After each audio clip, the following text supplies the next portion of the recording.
বৈষম্য বিরোধী ছাত্র আন্দোলনে আহত হয়ে অনেকে এখনও হাসপাতালের বেডে।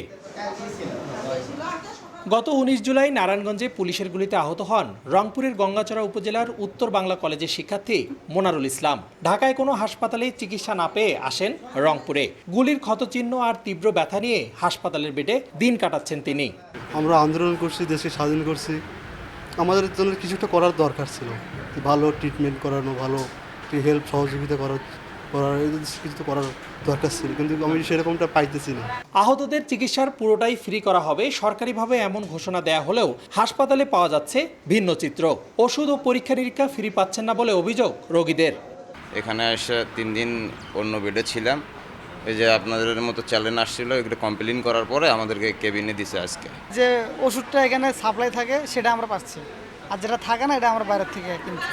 এখানে বেশি চিকিৎসা পাচ্ছি না, বাইরে আমাদেরকে না লাগে, খুব কষ্ট, টাকা পয়সা লাগে।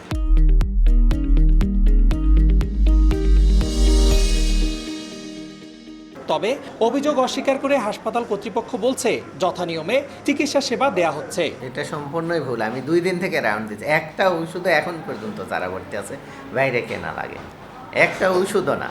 বৈষম্য বিরোধী আন্দোলনে রংপুরে আহত হয়েছেন অন্তত 1.5 শতাধিক, আর সরকারি তথ্য মতে নিহত হয়েছেন 6 জন। রিদওয়ান হিমেল, সময় সংবাদ, রংপুর।